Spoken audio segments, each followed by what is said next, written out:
सबसे पहले हम बहुत बहुत धन्यवाद करते हैं परमपिता परमेश्वर का। साइमन सिनक सर का धन्यवाद जिन्होंने ये पुस्तक हमें दी, क्यों से करें शुरुआत। और अनुवादक भारती पंडित जी का धन्यवाद, मंजुल पब्लिशिंग हाउस का धन्यवाद, और बहुत बड़ा धन्यवाद जूम का। आप सभी का भी बहुत बहुत धन्यवाद। कल तक हमने पेज नंबर 26, हमारा अध्याय चल रहा है पुरस्कार और दंड। वो कह रहे हैं सिनक साहब कि लोग जो काम करते हैं, लोग जो खरीदारी करते हैं, कुछ भी करते हैं, उसकी दो वजह हैं। या तो उनको पुरस्कार चाहिए, मिल जा दिखता है उसमें, या फिर दंड दिखता है, डर दिखता है। तो मैं पेज नंबर 26 के लास्ट पैराग्राफ से शुरू करना है, उससे पहले कि दो लाइनें पढ़ता हूं और फिर शुरुआत करते हैं। एक कंपनी में वो अलग अलग मैनेजमेंट कंसल्टेंट को हायर करते थे, तो एक जो इनकी मित्र है सिनक सर की, वो कह रही है कि मेरी मित्र अपने ग्राहकों को कहा करती थी। उनके ग्राहक कौन थे? बड़ी बड़ी कंपनीज जो उनको हायर करती थी कि हमारी कंपनी में सब सही कर दो, अच्छा हो जाए। तो कहती थी कि उनके पास, मतलब बड़ी बड़ी कंपनियों के पास, पहली बार में ही इसे सही करने के लिए समय और धन नहीं होता, मगर एक ही बात को बार बार करने के लिए समय और धन होता है। वो कहना चाह रही कि भाई अगर शुरुआत में ही, जैसे वो जापानी कंपनी ने डिजाइन के समय ही दरवाजा ऐसा बना दिया कि बाद में उनको हथौड़े से चेक नहीं करना पड़ रहा है, ऐसे शुरुआत में ही अगर उसको सही तरीका बना दिया जाए तो बार बार उस पे पैसा और समय दोनों ही खर्च नहीं होगा। शुरुआत में थोड़ा समय और ज्यादा पैसा खर्च हो जाएगा शायद। तो आज से शुरू करते हैं। आज का है टॉपिक, सबसे पहले हम उम्र लोगों का दबाव। किसी भी सामान को खरीदने में हमारे जो हम उम्र लोग हैं, उनका क्या दबाव होता है, देखो आप। चार में से पांच दंत चिकित्सक ट्राइडेंट को अपनाने की सलाह देते हैं। ये एक विज्ञापन है, एक च्युइंगम का विज्ञापन आपको अपने उत्पाद को एक और उपयोग में लाने के लिए लुभाता है। देर रात आने वाले एक टीवी विज्ञापन में कहा जा रहा है, क्या कहा जा रहा है? एक सर्वश्रेष्ठ विश्वविद्यालय में हुए सघन अध्ययन से यह पता चला है कि यह उत्पाद पेशेवरों के लिए और विशेषतः आपके लिए बहुत ही बढ़िया है। विज्ञापन की बौछार अभी भी जारी है। कैसे? लाखों संतुष्ट उपभोक्ता कहते हैं कि, अब ये क्या है? सारे एग्जाम्पल जो दिए सिनक सर ने, वो कह रहे हैं कि ये सभी हम उम्र लोगों के दबाव का बेहतर उदाहरण है। जब किसी कंपनी के बाजार में किए गए सर्वेक्षण से उन्हें यह पता चल जाता है कि अधिकांश लोग या किसी खास समूह के या विशेषज्ञता वाले लोग उनके उत्पाद को पसंद करते हैं, तो उनका पूरा प्रयास इस बात पर केंद्रित हो जाता है कि वे अपने ग्राहकों को इस बात का विश्वास दिला दें कि वे जो भी बेच रहे हैं वह एकदम बेहतर है। यह दबाव, प्रेशर काम करता है क्योंकि हम यह विश्वास करते हैं कि जो लोग या विशेषज्ञ इन उत्पादों का प्रयोग कर रहे हैं वे हमसे ज्यादा जानते हैं। यह दबाव इसलिए काम नहीं करता कि विशेषज्ञ हमेशा सही होते हैं, वरना इसलिए काम करता है कि लोग ये सोचते हैं कि शायद वे गलत हैं। जो स्पेशलिस्ट है वो सही है ये नहीं, उसके पीछे की थ्योरी है। थ्योरी क्या है? कि लोग ये सोचते हैं, कंज्यूमर ये सोचता है कि शायद मैं गलत हूं। बैक टू बुक, बिक्री को बढ़ाने और लोगों पर दबाव बनाने के लिए बड़े अभिनेताओं, मॉडल्स यानी सेलिब्रिटीज का भी प्रयोग किया जाता है, ताकि यह सोच बने कि यदि वे इसका इस्तेमाल करते हैं तो यह अच्छा ही होगा। यह तब अधिक अर्थपूर्ण हो जाता है जब टाइगर वुड्स, एक महान गोल्फर हुए टाइगर वुड्स, नाइकी के गोल्फ उत्पादों का या टिटलीएस्ट की गोल्फ बॉल का विज्ञापन करते हैं। और ब्रैकेट में क्या लिख रहे हैं ये? कि वुड्स का नाइकी के साथ अनुबंध नाइकी को गोल्फ उत्पादों की अग्रणी कंपनी बनाने की शर्त पर ही हुआ है। मगर टाइगर वुड्स ने जनरल मोटर्स की car, management consultant service, credit card, खाद्य पदार्थों और गोल्फर के लिए विशेष रूप से बनाई गई घड़ी, टैग हयूअर आदि के विज्ञापन भी किए हैं। अब देखो मजेदार बात है आगे। इस घड़ी को हाथ में पहनने से 5000 जी का झटका लगता है। 5000 जी मतलब ग्रेविटेशन को नापने की एक फोर्स की एक इकाई होती है, जी। 5000 जी का झटका लगता है, जो कि गोल्फर के बजाय गोल्फ बॉल द्वारा झेला जाता है। मगर चूंकि इसका विज्ञापन टाइगर ने किया है, अतः इसे तो अच्छा होना ही चाहिए। बड़े अभिनेताओं, मॉडल्स के विज्ञापन हमारी आकांक्षाओं को और हमारी इच्छाओं को उनके समान ही दिखाने के लिए भी उपयोग में लाए जाते हैं। इसके लिए सबसे उपयुक्त विज्ञापन गेटोरेड के मैं माइक की तरह बनना चाहता हूं अभियान का है, जिसने युवाओं को इस बात के लिए ललचाया कि यदि वे गेटोरेड पीते हैं, कोई एनर्जी ड्रिंक है अमेरिका में गेटोरेड, तो वो पिएगा तो क्या हो जाएगा, वो मैं माइकल जॉर्डन की बात हो रही है, माइकल जॉर्डन की तरह बन जाऊंगा, ऐसा उनका। क्योंकि माइकल जॉर्डन वहां एक सेलिब्रिटी है अमेरिका में, तो वे बड़े होकर माइक जैसे बनेंगे। ऐसे ही कई उदाहरण हैं जिनमें हस्तियां किसी चीज का अनुमोदन करती दिखती हैं, लेकिन उनका वास्तविकता से नाता देख पाना असंभव है। लॉ एंड ऑर्डर से प्रसिद्ध हुए सैम वाटरस्टन का उदाहरण लें। वे टीडी अमेरिस्ट्रेड में वे टीडी अमेरिट्रेड से ऑनलाइन ट्रेडिंग फॉर्म बेचते हैं। एक कोई ऑनलाइन ट्रेडिंग फॉर्म है वो बेचते हैं, लेकिन उनकी ख्याति को देखते हुए यह अनिश्चित है कि उससे लोगों का रुझान ब्रांड के प्रति हुआ है। मैं अनुमान करता हूं कि विश्वसनीय होंगे। युवाओं पर प्रभाव बनाना पीयर प्रेशर का एकमात्र विषय नहीं है। पीयर प्रेशर क्या होता है? सेम उम्र के लोगों का जो दबाव रहता है कि उसने खरीद लिया, मेरे दोस्त ने ये चीज खरीद ली, मुझे भी खरीदनी चाहिए, पीयर प्रेशर। युवाओं पर प्रभाव बनाना पीयर प्रेशर का एकमात्र विषय नहीं है। हम में से कई लोगों ने अपने आप को एक सेल्समैन के भी प्रभाव में आते हुए देखा होगा। क्या आप किसी ऐसे सेल्समैन से टकराए हैं जो आपको यह कहते हुए ऑफिस सॉल्यूशन बेचने का प्रयास कर रहा हो कि आपके प्रतिस्पर्धियों में से 70% लोग इसी का उपयोग किया करते हैं, तो आप क्यों नहीं? Question mark. मगर यदि वे 70% लोग मूर्खता कर रहे हो तो? अब ये सिनक साहब पूछ रहे हैं। ये भी तो हो सकता है ना कि 70% लोग गलत कर रहे हो, गलत चीज खरीद रहे हो, या उन लोगों को यह उत्पाद अन्य कोई वस्तु के साथ या कम कीमत के झांसे में लाकर बेचा गया हो, जिससे वे अपने आप को इसे खरीदने से रोक नहीं पाए हो तो? यह सारी कवायद केवल आपको दबाव में लाकर उस उत्पाद को खरीदने के लिए विवश करने के लिए की जाती है। आपको यह महसूस कराने के लिए की जाती है कि कुछ ऐसा है जिसे आपके सिवाय सभी जानते हैं और अपना भी रहे हैं, अतः आपको भी बहुसंख्य लोगों के साथ जाना चाहिए। सही है ना? बट अगला एग्जाम्पल देखो कितना बढ़िया है। मेरी माँ के शब्दों में, यदि तुम्हारे दोस्त अपना सिर ओखली में डाल देंगे तो क्या तुम भी वैसा ही करोगे? Question mark. खेद है, यदि माइकल जॉर्डन या टाइगर वुड्स को ऐसा करने के लिए रुपए मिलते हैं तो ऐसा एक रुझान शुरू हो सकता है। Sorry, I am very sorry. एक मिनट, मैं इसको पॉज कर रहा हूं जरा। तो वो क्या कह रहे थे कि मेरी माँ के शब्दों में, यदि तुम्हारा दोस्त अपना सिर ओखली में डाल देंगे तो क्या तुम भी वैसा ही करोगे?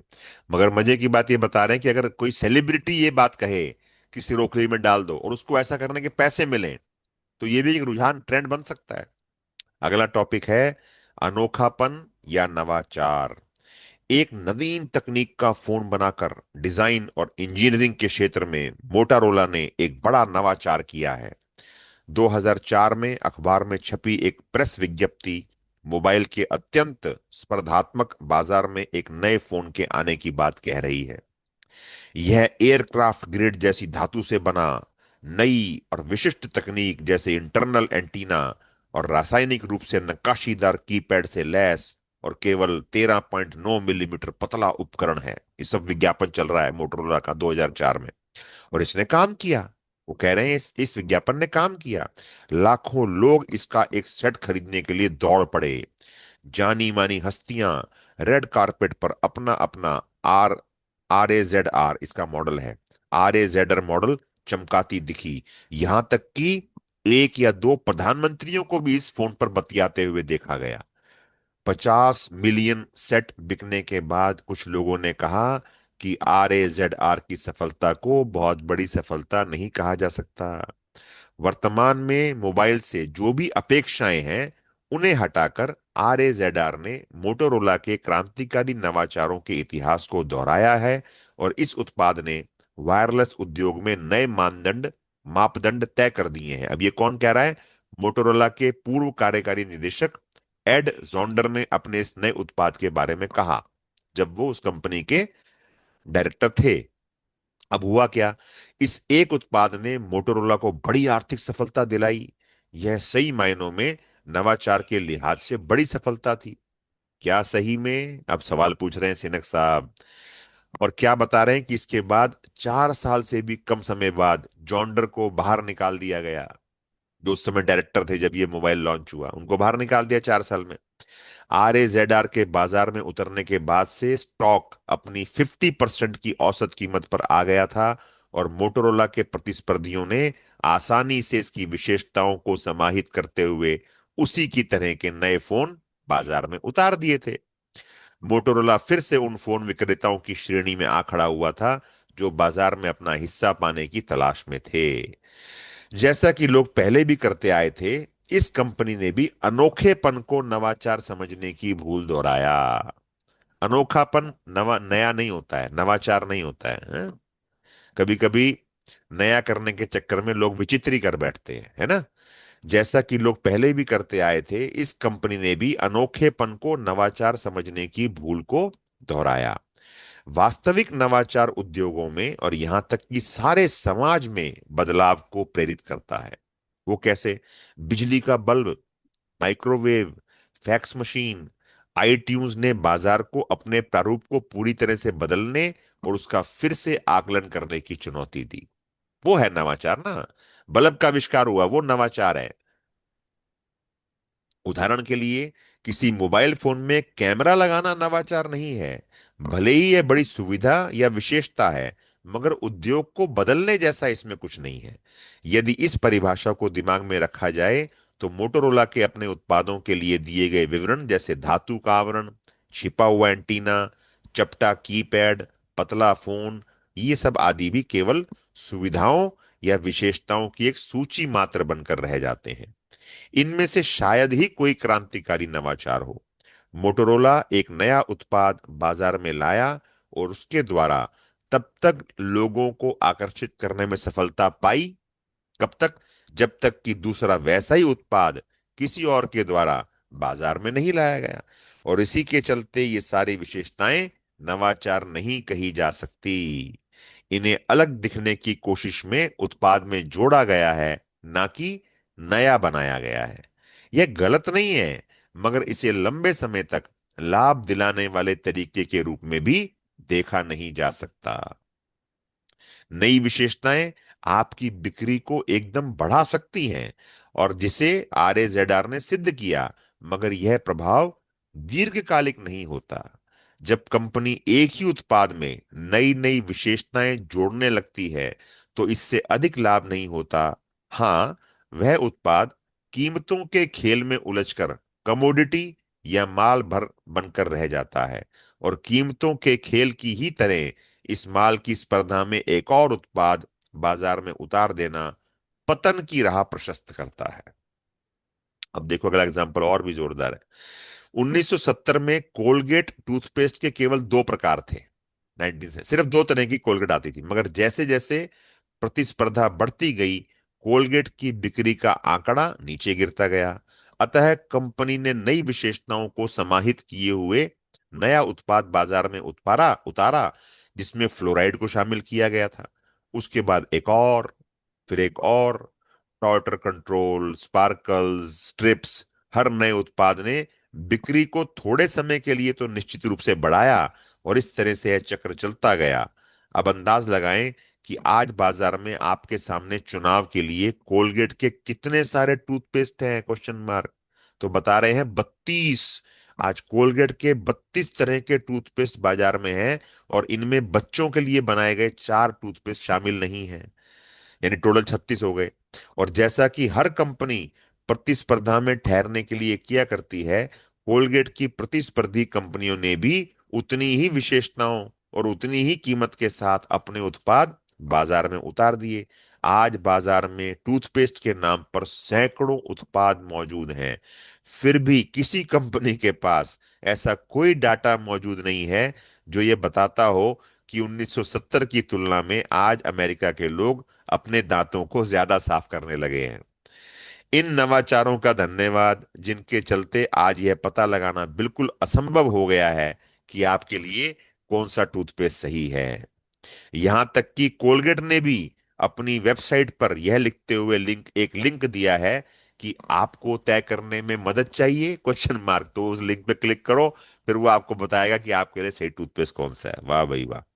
यदि कोलगेट को भी अपने ग्राहकों को मदद करने की जरूरत महसूस हो रही है, क्योंकि उस बाजार में उसकी कंपनी के ढेरों उत्पाद हैं, तो जब हम सुपरमार्केट में जाएंगे तो वहां हमारी मदद कौन करेगा? हम्म? कोलगेट की वेबसाइट पे तो सिर्फ कोलगेट ही बिक रहा है ना, मगर सुपरमार्केट में तो सैकड़ों को कंपनियां हैं, उनके सैकड़ों उत्पाद हैं, तो वहां कौन हेल्प करेगा? बाप रे।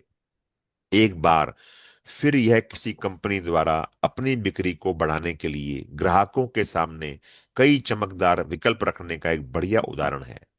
कंपनियां चतुराई यह करती हैं कि नई विशेषता को नवाचार के रूप में प्रस्तुत करती हैं, और अपने ग्राहकों को आकर्षित करने का ऐसा काम केवल डिब्बा बंद वस्तुओं के उद्योग के क्षेत्र में ही नहीं होता, वरन यह अन्य उद्योगों में भी बहुत प्रचलित है। यह तरीका काम करता है, मगर तभी जब इस रणनीति का आधार वफादार रिश्तों की बुनियाद पर टिका हुआ हो। एप्पल के आईफोन ने नया और जरूर खरीदा जाने वाला उत्पाद बनकर मोटोरोला RAZR को विस्थापित कर दिया है। सारे बटन हटाकर टच स्क्रीन लगा देना ही आईफोन को नवाचार की श्रेणी में नहीं लाता। ये सब उत्कृष्ट सुविधाएं हैं, मगर दूसरे भी आसानी से इसकी नकल कर सकते हैं, और इनसे मोबाइल की परिभाषा पुनर्सृजित नहीं होती। एप्पल ने इस क्षेत्र में कुछ और भी महत्वपूर्ण काम किया। मोबाइल फोन एप्पल के तरीके से कैसे बनाए जाएं, एप्पल न केवल इस क्षेत्र में सर्वे सर्वा है, वरन वह इसमें भी अग्रणी अग्रणी है कि मोबाइल उद्योग काम करता कैसे है। मोबाइल फोन उद्योग में मोबाइल उत्पादक नहीं, वरन सेवा प्रदाता या सर्विस प्रोवाइडर यह तय करता है कि फोन द्वारा किन किन विशेषताओं और लाभों को बाजार में विज्ञापित किया जाएगा। T mobile, Verizon wireless, Sprint, AT&T, Motorola, Nokia, Ericsson, LG और अन्य सभी मोबाइल ऐसा ही किया करते थे। उसके बाद एप्पल आया। उन्होंने घोषित किया कि उनके फोन के बारे में सर्विस प्रोवाइडर तय नहीं करेगा, वरन वे उसे बताएंगे कि उनके फोन में क्या क्या होगा। AT&T अकेली ऐसी कंपनी थी जो इसके लिए और ग्राहकों को नई तकनीक से रूबरू करवाने के लिए राजी हुई। यह ऐसा परिवर्तन है जो मोबाइल उद्योग को अगले कई वर्षों तक प्रभावित करेगा, और नए उत्पादों के द्वारा कुछ ही समय के लिए होने वाली बिक्री को स्थायी ग्राहकों में बदल देगा। है ना? अनोखा है ना? ऐसा साइमन सिनेक सर, मतलब मैं एग्जांपल ले रहा हूँ खाली कि एप्पल का फोन जो कस्टमर खरीद लेता है, फिर वो एप्पल ही खरीदता है ना, सारी अगला अगला वर्जन, अगला वर्जन, अगला वर्जन, तो परमानेंट कस्टमर हो गया। अनोखा है, ऐसा बोल रहे हैं सिनक साहब। अब अगला टॉपिक, आप अपने कमाए गए धन की कीमत अदा करते हैं जी। आप अपने कमाए गए धन की भी कीमत अदा करते हैं, कैसे? मैं इस बात में कोई शंका जाहिर कर ही नहीं सकता कि जोड़ तोड़ काम नहीं करता। वो कह रहे हैं जोड़ तोड़ काम तो करता है। इनमें से हर एक उपाय लोगों के व्यवहार में बदलाव लाने और किसी कंपनी को सफलता के शिखर पर ले जाने में मददगार हो सकता है, मगर ये सब व्यापार के हथकंडे हैं। इनमें से कोई एक भी वफादारी की गारंटी नहीं देता। समय के साथ उत्पादों की कीमत बढ़ती जाती है, मगर इनके लाभ अल्पकालिक ही होते हैं, जो खरीदार और विक्रेता, कस्टमर और सेल्स दोनों के लिए ही तनाव बढ़ाने वाले साबित होते हैं। यदि आपकी जेब में ढेर सारा धन है या आपको अल्पकालिक लाभों से ही सरोकार है, तो आपके लिए ये रणनीतियां सही हैं। व्यापार उद्योग के अलावा राजनीति में भी जोड़ तोड़ एक बड़ा मानदंड बन गया है।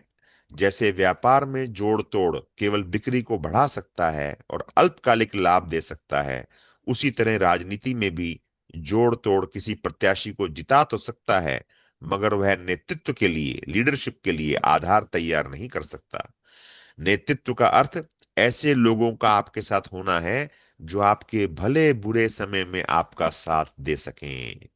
नेतृत्व का अर्थ लोगों को केवल एक कार्यक्रम के लिए इकट्ठा करना मात्र नहीं होकर उन्हें सालों अपने से जोड़े रखना होता है। व्यापार में नेतृत्व का अर्थ है कि वे ग्राहक आपकी कंपनी को किसी भी स्थिति में लगातार सहयोग और समर्थन देते रहेंगे। यदि इसके लिए जोड़ तोड़ ही एकमात्र रणनीति रखी जाएगी, तो अगली बार खरीदी का निर्णय ग्राहक किस आधार पर लेंगे? Question mark. एक बार चुनाव जीत जाने के बाद आगे क्या होगा? Question mark. बार बार व्यापार करने और वफादार रहने में फर्क होता है। बार बार संबंध बनाने के लिए लोग आपके साथ लगातार व्यापार करते हैं, मगर वफादारी का अर्थ है लोग आपके साथ संबंध बनाए रखने के लिए आपको बेहतर उत्पाद देने की कोशिश करते हैं। इसी तरह वफादार ग्राहक बाजार की प्रतिस्पर्धा की तरफ ध्यान दिए बिना आपके उत्पाद खरीदना जारी रखता है, और यह वफादारी अर्जित करना आसान नहीं है। बार बार व्यापार करना इसकी तुलना में आसान होता है, बस इसमें लगातार जोड़ तोड़ की आवश्यकता पड़ती है। अमेरिका के व्यापार उद्योग में जोड़ तोड़ के तरीके इस कदर व्यवहार का हिस्सा बन चुके हैं कि इन्हें चाहकर भी बाहर नहीं किया जा सकता। किसी नशे की लत की तरह ही यह जोड़ तोड़ भी आदत बन गई है, जिसमें चाह अच्छा या बेहतर बनने की नहीं है, वरन जल्दी से जल्दी बिक्री बढ़ाने की, अगला लक्ष्य हासिल करने की। और छोटी अवधि के लिए मिली हुई सफलता चाहे कितनी ही अच्छी क्यों ना लगे, उनका लंबे समय की सफलताओं पर और संस्थान पर खराब परिणाम पड़ता है।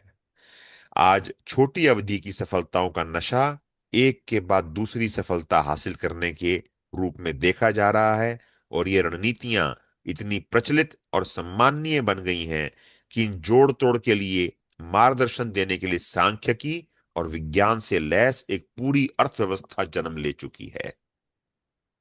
उदाहरण के लिए, डायरेक्ट मार्केटिंग कंपनियां उनके द्वारा भेजे गए मेल के कौन से शब्द का या किस मेल का सर्वाधिक असर होगा, इस बारे में भी गुणा भाग लगाती हैं। मेल में छूट के प्रस्ताव दिए जाते हैं, और छूट जितनी अधिक होगी, प्रस्ताव उतना ही प्रभावी होगा। इस छूट के साथ उत्पाद की कीमत भी बढ़ती है, यह वे जानते हैं। इसे लाभकारी सौदा बनाने के लिए वे ब्रेकेज और स्लिपेज के आंकड़ों पर निर्भर रहते हैं। यह व्यवहार वास्तव में नशे के आदि किसी व्यक्ति की तरह होता है, जो नशे के लघुकालिक परिणामों को लेकर ही खुश रहते हैं। छूट लेने की प्रक्रियाओं को अस्पष्ट या जटिल बना देना, जिससे अधिक लोग उसका लाभ नहीं ले पाए, यह विचार ही कुछ लोगों के लिए अतिरेकी सिद्ध होता है। इलेक्ट्रॉनिक सामान के क्षेत्र में सर्वे सर्वा सैमसंग कंपनी ने फाइन प्रिंट में कंपनियों के लिए छूट को भी लाभ में बदलने की कला में पारंगतता हासिल कर ली थी। एक्सपर्टीज आ गई कैसे? साल 2000 की शुरुआत में कंपनी एक खास तरह की इलेक्ट्रॉनिक वस्तुओं पर $150 की छूट घोषित की, और यह तय किया कि एक पते पर छूट का एक ही उत्पाद भेजा जाएगा। और यह बात उस समय एकदम सही प्रतीत हो रही थी, मगर इससे एक बिल्डिंग या अपार्टमेंट में रहने वाले एक से अधिक लोग एक जैसा पता होने के कारण इस दौड़ से बाहर हो गए। इस आधार पे सैमसंग के 4000 ग्राहकों को इस छूट की शर्तों से बाहर कर देने की सूचना दी गई। इस घटना को न्यूयॉर्क के अटॉर्नी जनरल के संज्ञान में लाया गया, और 2004 में सैमसंग को ऐसे अपार्टमेंट में रहने वाले लोगों को छूट के $2 लाख अदा करने का आदेश दिया गया। यह किसी कंपनी के इस तरह शिकंजे में आने का बड़ा मामला है, मगर छूट के खेल के नाम पर यूपीसी चिन्हों को हटा देना, फार्म भरना और उसे अंतिम तिथि से पहले जमा करना आदि नियम अब भी लागू हैं। जो कंपनी अपनी छूट का लाभ नहीं उठा पाने वाले ग्राहकों की गिनती करने में इतनी सहज है, उसे ग्राहकों का हित सोचने वाली कंपनी कैसे माना जा सकता है? Question mark. अगला टॉपिक है, जोड़ तोड़ धन के लेन देन तक ले जा सकती है, मगर वफादारी तक नहीं। है जी, जोड़ तोड़ करेंगे तो धन का लेन देन तो हो सकता है, मगर लॉयल्टी नहीं आएगी। टॉपिक क्या है? टॉपिक है, यह आसान है। टीवी विज्ञापन में व्यक्ति कहता है, अगर आप अपने पुराने गहने एक प्रीपेड बीमाकृत लिफाफे में हमें दे जाइए, और हम आपको आपके सोने के मूल्य का चेक बस 2 दिन के भीतर भेज देंगे। My gold envelope dot com, ये कंपनी है कोई यूएसए में, माई goldenenvelope.com। सोने पर, जैसे हमारे यहाँ मुथूट फाइनेंस है, mygoldenenvelope.com सोने पर ऋण देने के उद्योग का सर्वे सर्वा है। और यह सोने को रिफाइनरी में भेजने, पिघलाने और कमोडिटी बाजार में लाने के लिए एक ब्रोकर का काम करता है। जब डगलस फेयरस्टीन और माइकल मोरान ने एक कंपनी शुरू की जिसके बल पर वे व्यापार की दुनिया में अग्रणी होना चाहते थे, वे एक ऐसा उद्योग खड़ा करना चाहते थे जो उन्हें प्रतिष्ठा और प्रसिद्धि दोनों दे। इसके लिए अपने अनुभव को वास्तविकता में बदलने के लिए उन्होंने खूब धन खर्च किया। उन्होंने ग्राहक सेवाओं को बेहतर बनाने के लिए काम किया। वे दोनों सफल उद्यमी थे और ब्रांड स्थापित करने तथा ग्राहकों को अच्छा अनुभव कराने की कला जानते थे। इस संतुलन को सही करने के लिए उन्होंने ढेर सारा धन खर्च किया और यह सुनिश्चित किया कि उनके काम के बारे में सभी स्थानीय और राष्ट्रीय केबल चैनल पर विज्ञापन दिए जाएं। उनका कहना था, विद्यमान प्रस्तावों में हमारा प्रस्ताव बेहतर है। जो मतलब मार्केट में अभी प्रपोजिशंस चल रही हैं उसमें से हमारा जो प्रपोजिशन है, इट इज बेटर। और वे सही थे, मगर इस निवेश ने जितनी आशा थी उतना लाभ दिया नहीं। कुछ महीनों बाद दोनों ने एक महत्वपूर्ण बात खोज निकाली। उनके अधिकांश ग्राहकों ने उनके साथ एक ही बार व्यापार किया था। वे अपने व्यापार को अलग तरीके से आगे ले जाना चाहते थे, अतः उन्होंने विद्यमान प्रस्तावों में हमारा प्रस्ताव बेहतर है का आग्रह छोड़ते हुए सबसे अच्छे प्रस्ताव की तरफ कदम बढ़ाया। चूंकि अधिकतर लोग सतत आने वाले ग्राहक नहीं थे, अतः वे अन्य किसी से उनकी सीधा तुलना करने वाले नहीं थे या तुलना करने में सक्षम नहीं थे। उनके लिए केवल उनकी कंपनी तक की प्रेरणा और उस खरीदी का बेहतर अनुभव आवश्यक था, ताकि लोग अपने मित्रों परिचितों को उस अनुभव से गुजरने को कह सकें। इससे ज्यादा कुछ भी अनावश्यक था। एक बार my golden envelope dot com के मालिकों को जल्दी ही यह एहसास हो गया कि यदि उनका उद्देश्य वफादारी का भाव निर्मित करना नहीं है, वरन केवल ग्राहक संख्या बढ़ाने और अंतरण बढ़ाने से उनका व्यापार प्रगति कर सकता है, तो उन्हें इसमें इतना धन खर्च करने की आवश्यकता है ही नहीं। ऐसा अंतरण जो एकाध बारी होता है, उसके लिए छोटे छोटे प्रलोभनों या दंड का तरीका काम करता है। जब पुलिस किसी सूचना देने वाले को या अपराधी को पकड़वाने के लिए इनाम घोषित करती है, तो वह उस व्यक्ति से एक ही बार संबंध बनाने की बात कर रही होती है। यदि आपका पालतू खो जाए, पालतू कुत्ता या बिल्ली या कोई भी पेट खो जाए, और उसे खोज कर लाने वाले के लिए आप इनाम की घोषणा करो, तो आप नहीं चाहते हैं कि इनाम पाने वाले व्यक्ति के साथ आप लंबे समय तक संबंध बनाए रहें, रखें। आपको केवल अपना पालतू वापस चाहिए होता। ये तो नहीं चाहते ना कि बार बार आपका पालतू कुत्ता खोता रहे और बार बार एक आदमी ढूंढ के लाए और आप उसको इनाम देते रहे। वन टाइम रिलेशन है वो। इस तरह के अंतरण या एक बार के संबंध जोड़ने के लिए जोड़ तोड़ एक सही रणनीति है। वन टाइम रिलेशन के लिए ठीक है। पुलिस द्वारा अपराधी के विरुद्ध गवाही देने या सूचना देने के लिए इनाम इसलिए रखे जाते हैं ताकि लोग उससे आकर्षित होकर उनकी सहायता करें। लोग ऐसा करें, इसके लिए जरूरी है कि इनाम की राशि उस काम को करने के बाद उनके लिए पैदा होने वाले जोखिम की तुलना में अधिक हो। जोड़ तोड़ भी इसी तरह से काम करता है। हाँ, यदि कंपनी या संस्था इस संबंध को आगे तक ले जाना चाहती है, तो फिर वफादारी का रास्ता अपनाना पड़ता है। फिर जोड़ तोड़ काम नहीं आता। कोई लीडर केवल एक बार आपका वोट चाहता है, या वह चाहता है कि आप लगातार उसके पक्ष में बने रहें? Question mark. ब्रैकेट में लिख रहे हैं, आजकल जिस तरह से चुनाव लड़े जा रहे हैं उसे देखकर हालांकि ऐसा ही लगता है कि वे केवल एक बार जीत हासिल करना चाहते हैं। विपक्षी को खारिज करने वाले विज्ञापन, किसी एक मुद्दे को उछालना, असंभव सी अपेक्षाएं, भय का संचार आदि इसके प्रमाण हैं। इन तरीकों से एक चुनाव जीता जा सकता है, मगर इनसे मतदाताओं में वफादारी का एहसास नहीं जगाया जा सकता। जहां वफादारी की आवश्यकता होती है, ग्राहकों में विश्वास का संचार करना आवश्यक होता है। वहां केवल जोड़ तोड़ करके काम करने के गंभीर परिणाम अमेरिका के कार उद्योग ने झेले हैं। जब समय पक्ष का था, मतलब फेवरेबल था, बाजार की स्थिति ठीक थी, तो जोड़ तोड़ के जरिए उन्हें सफलता जरूर मिली। मगर बाजार की स्थिति के कारण यह काम बहुत महंगा पड़ गया। जब 2008 में तेल का संकट उपजा तो सारे ऑटोमोबाइल उद्योग के विज्ञापन और प्रोत्साहन अस्थिर, असमर्थनीय हो गए। और यही स्थिति 1970 में भी आई थी। इस मामले में यह साफ पता चलता है कि जोड़ तोड़ की रणनीति केवल अल्पकालिक लाभ दे सकती है, और वह भी तब जब अर्थव्यवस्था स्थिर हो, पक्ष में हो। यदि इसे इस भरोसे पर अपनाया जाता है कि इसके द्वारा बिक्री में आने वाला उछाल स्थायी होगा, तो उसके लिए यह बहुत ही कमजोर पटल है। भले ही वफादार ग्राहक दूसरी कंपनियों के प्रस्तावों और प्रोत्साहनों के प्रभाव में कम आते हैं, व्यापार के अच्छे समय में इनकी कीमत जानना कठिन होता है। मगर व्यापार जब मंदी में, कठिन दौर में चल रहा हो, उसी समय इनका महत्व समझ में आता है।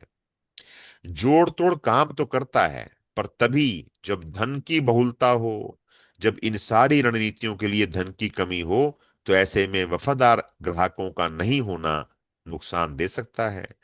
11 सितंबर के बाद, 11 सितंबर को क्या हुआ था? ट्विन टावर्स पर जहाज भिड़ गए थे।